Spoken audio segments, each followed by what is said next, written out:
All right, grandkids, today we are going to have a story about a little boy who has an adventure with a purple crayon. And so I'm thinking maybe you could get your mommy or daddy to get you a purple crayon and you could have an adventure too. All right, this is Harold, and he's going to have an adventure with a purple crayon.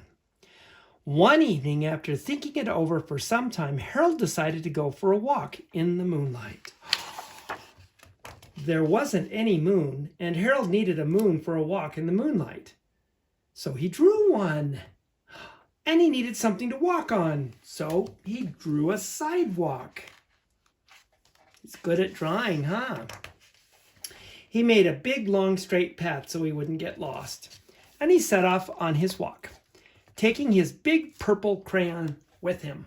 Oh boy, that's a fun magic purple crayon, huh? But he didn't seem to be getting anywhere on the long straight path, so he left the path for a shortcut across a field, and the moon went with him. The shortcut led right to where Harold thought a forest ought to be. He didn't want to get lost in the woods, so he made a very small forest with just one tree in it. It turned out to be an apple tree. The apples would be very tasty, Harold thought, when they got red. So he put, oh my goodness, when they got red. Okay, well, wait a minute, we got to figure this out. Oh, I see. He thought they'd be tasty when they got red, so he put a frightening dragon under the tree to guard the apples. It was a terribly frightening dragon. Harold's a really good drawer with a purple crayon, huh? It even frightened Harold, and he backed away. His hand holding the purple crayon shook. Ooh, I think Papa's going to sneeze. Oh, ooh. Okay. Now back to the story. Oh my goodness, what's happening to Harold? Suddenly, he realized what was happening. But by then, Harold was over his head in an ocean. Oh my gosh, the little drawing things he made were water. What's he going to do? He came up thinking fast, and in no time, he was climbing aboard a trim little boat. Look at that. He used his purple crayon to draw a boat.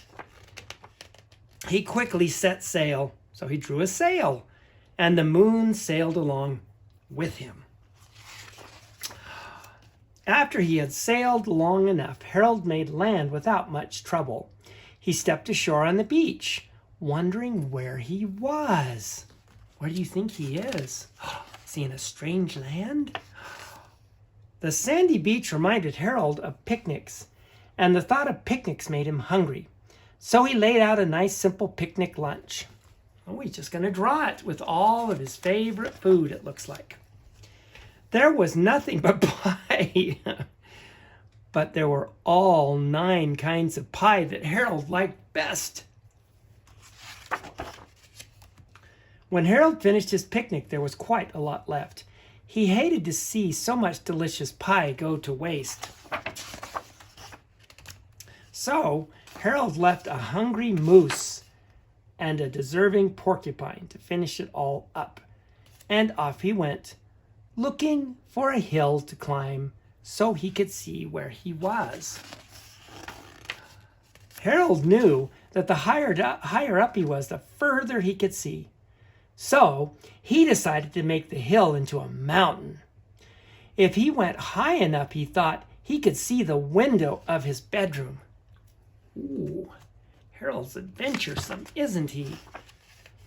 He was tired, and he felt he ought to be getting to bed. He hoped he could see his bedroom window from the top of the mountain. He's climbing and climbing and climbing. Do you think he's going to find his bedroom window? But as he looked down over the other side, he slipped.